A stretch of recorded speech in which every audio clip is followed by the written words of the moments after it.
rookie minicamp started if he's already started to put things into the offense for Golden. And he said while he hasn't done that, he did during the evaluation process tell general manager Brian Gutekunst, this is how I envision using him. Obviously, Gutekunst must have liked what he heard because he went ahead and drafted him.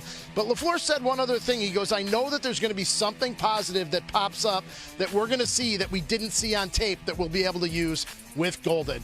And he's going to start that process here at rookie minicamp when they hit the practice field tomorrow. Now, one note, Laura, about a veteran, the ongoing saga between the Packers and Jair Alexander. They're all pro cornerback. Is he going to play here? Is he going to get cut? Is he going to get traded? LaFleur did say that Alexander was not here this week for the voluntary in-person team activities. That's interesting to note because Alexander did take part last week when they did things virtually. They kept the players away because of all the stuff around here with the draft and logistically. So Alexander was part of the virtual stuff but was not here in person this week. Yeah, really interesting to keep an eye on. Jeremy Fowler has an update on that in just a bit. And I must say, Rob, Lambeau's looking gorgeous today, okay, as you well know. All right, the Packers have done their best to put solid pass catchers around Jordan Love over the last 4 drafts. They've taken 7 pass catchers in the first 3 rounds, 5 wide receivers and 2 tight ends. However, Matthew Golden is the first receiver they've drafted in the first round since 2002, and it's the first time they've taken 2 wide receivers in the first 3 rounds in the common draft era. Somebody's going to say, Aaron Rodgers, saying, where was that when I was here? Anyway, Tim, a lot of receivers for Jordan Love. What do you think, though, specifically about the addition of Matthew Golden? I think it's great, because he's super talented. I mean, just watch it, even the highlights that we were playing there. You see his speed, and I do think he's, more versatile, as Rob Domofsky was, kind of referring in terms of the optimism, in Green Bay of what type of player he can be. And I would say, I actually think Green Bay has had a pretty good receiving core, especially when you factor in, their tight ends and the way that they've played. And so, to me, it really wasn't this glaring area of need, other than to say some of these young, productive wide receivers that they've had, they've been injured. And so because of that, I think, getting a dynamic player who's young, kind of build, into the room, I think should be really exciting for Packers fans. And so, look, they did that, but they also did other things. They still, addressed the offensive line in the 2nd and 7th round. Like, there are other things that they need to do, but I do believe the continuity in Green Bay and what they're building around Jordan Love, look, I think gives you a lot of optimism for how they're going to fare in the division. Yeah, listen, Tim brings up a lot of good points. That receiving core is going to be one of the best, one of the more young and dynamic receiving cores in the league. I think defensively they've continued to add pieces there, and I think that defense needs to continue to elevate. But ultimately, this falls on Jordan Love. And when you talk about Jordan Love, you're talking about a guy who's immensely talented. Sometimes can be reckless with the football. And I think if Green Bay ultimately wants to go to where they want to go and vie for a championship and win that NFC North, I think Jordan Love has to play more consistently. No one has ever questioned the talent that he has, but he just needs to be more consistent. If he can do that with all the pieces that's surrounding Jordan Love, this Green Bay Packers team is as good as anyone. Yeah, D-Wood, the Packers and Jordan Love got help with drafting Matthew Golden in the first round, breaking serious precedent. Hadn't taken a wide receiver since Javon Walker in 2002. Why did they do that? One team source told me he was, quote, too good to pass up, because I was told Golden in the process figured he would be in that sort of 10 to 22 range, as high as the Cowboys, number 12. He was considered one of the finalists among the teams that they were shaking out. So he had a top 30 visit with the team. Everything went really well. They had chemistry. So in the end, they just felt like it's not a situation where the Packers are trying to avoid wide receivers in the first round. It's just the board has to fall right, has to be the right player. This time it was.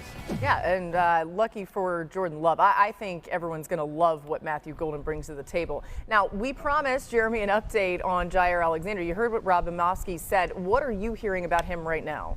Yeah, Laura, so I was told Alexander and his camp never really expected to be traded, at least up to this point, because in early March around free agency, the team and the players started discussing some options, like, hey, let's leave the lines of communication open. If we can find a trade that makes sense for the team, we'll do that.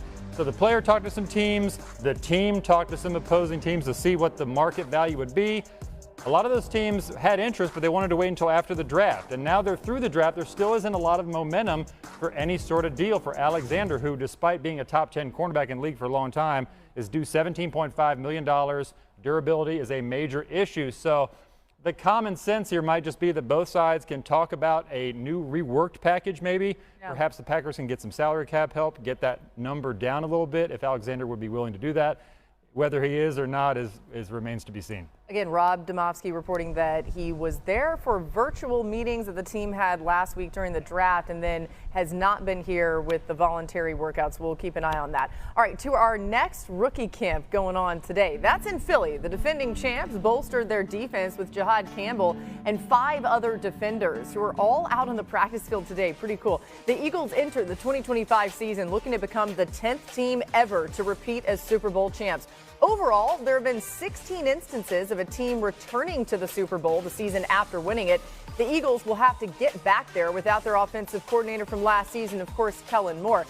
Damian, Howie Roseman keeps rebuilding the Eagles team in the draft. Is that enough, though, for them to repeat? Because they have lost a lot of guys, too, in free agency and otherwise. Yeah, listen, some of those guys have graduated from the program, but the one thing that Howie Roseman has always done, he's a master at restocking. Sometimes with Howie Roseman, he's zigging while everyone is zagging. So he goes out here in the first round, he gives Jahad Campbell, the linebacker out of Alabama, and you're talking about, a guy who's just, ultra athletic, fast, comes downhill, and then all the other picks that they added on the defensive side of the football. So, yes, while they've lost some players on the defensive side, but they continue to restock and retool. And the one thing about this Philadelphia Eagles team, they're strong in all the right places that you need to win football games. They're strong in the trenches. They got elite players on the perimeter, and obviously we know the Super Bowl MVP and Jalen Hurts. So, this organization from the top down is one of the elite franchises, and they're going to be one of the front runners in 2025. D, with the retooling by taking young, talented players on defense, you mentioned Campbell. They now have at least 7 starters on the defensive side of the ball on rookie contracts. And Campbell was just great value. He is a luxury at that point, number 31 or 32 overall, falling to them essentially. I talked to several teams that saw him as a top 10 overall talent in the entire draft. It was essentially a durability issue. How long can he play based on the various injuries he's had? He's got a shoulder issue that could cost him some time. But the Eagles figure, hey, if he misses time, it's going to be great for us. That is all good. But Howie Roseman is breaking precedent here. The Eagles had not drafted a true linebacker since 1979 in the first round. They had never done it, didn't prioritize the position, typically didn't pay those players a lot. Now Zach Bond got paid, Jahad Campbell in the first round. So they are clearly trusting Vic Fangio after his Super Bowl performance to develop young players at positions he cares about, like linebacker. That was Jahad Campbell, by the way, on the screen, who you just saw wearing number 30. Tim, there's so many ways that it can go wrong for teams, right? We know how hard it is to even get to the Super Bowl. What's the biggest challenge as the Eagles try to repeat? I think surviving losing Kellen Moore. The reality is a couple years ago, the Eagles lost both coordinators, and they fell apart throughout the season. And I think it was hard for Nick Sirianni to kind of manage the coordinator changes. They obviously got it right a year ago. Vic Fangio's back. We're talking about him developing young players.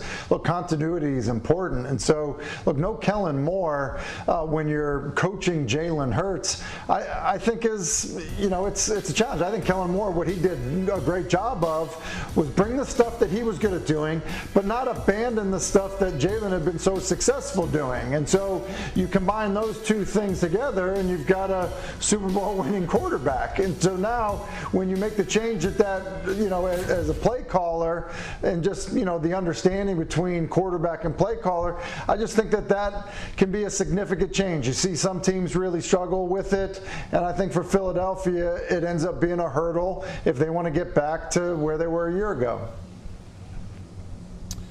Yeah, listen, if there's one thing that Jalen Hurts has dealt with is a lot of different play callers throughout his career, not only in college, but in the pros. And Tim, you're right. Like, that is something that bears watching. We know the Philadelphia Eagles are a very talented team, across the board, line of scrimmage, perimeter, Saquon Barkley being, coming back as a 2,000-yard rusher. But anytime you mess up that play caller quarterback chemistry, it's something that you need to watch. But listen, this Philadelphia team, they're strong on both sides of the ball. I think they'll adapt, and we'll be talking about this team at the end of the year.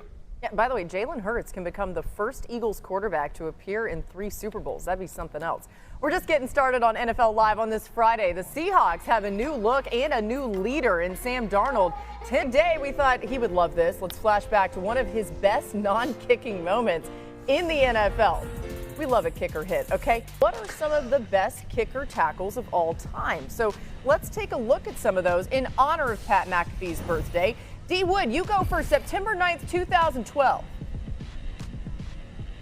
Yeah, we're going to go Patriots taking on the Titans. Darius Renard returns to kick up the sideline and meets Steven Gostkowski, who makes the arm tackle. Listen, you're on the sideline. You got the sideline. Be tackling drills right there.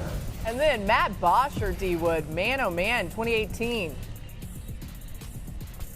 Yeah, listen, Kenyon Barner finds a crease and then bow! You know what I'm saying? Gives him the business. That's what I'm talking about. Go seek out that contact right there. He wanted all the smoke. He got it, okay? Norm Johnson. I mean, this looks like Damian Woody and Pop Warner right here. Like making people want to quit. Like, that's unbelievable. Man. Kicker or anybody, that's pretty good. That was the only one that was like halfway impressive. Was that last one? Oh, Jeremy's not easily impressed. Little kicker hate right here. All right, we see you, Jeremy. Let's head back to camp, you guys, this time in Seattle as the Seahawks have their rookies in the building. Remember Gray Zabel, the round 1 guard, safety Nick Emanwari, quarterback Jalen Milroe, too. Pretty interesting. Here's Milroe trying on his helmet for the first time. Looks pretty good. Did a little neck crack and keep on rolling with it, right?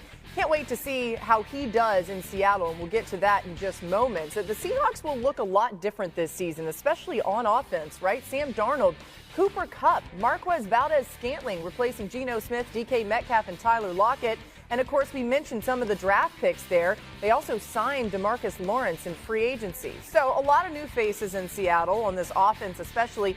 Tim, are the Seahawks in position now to contend as the top team in the NFC West? I mean, I think they are. And look, they just added a quarterback who's 28 years old who threw 35 touchdowns last year. And Clint Kubiak, the offensive coordinator, is going to do things that are very familiar to Sam Darnold. Like, I would expect him to play great. Look, does Cooper Kupp need to stay healthy? Yeah, that would be a massive, boost to them offensively. But I love the additions on offense. You mentioned DeMarcus Lawrence. So, let me get this straight. You had a quarterback that threw 35 touchdowns and an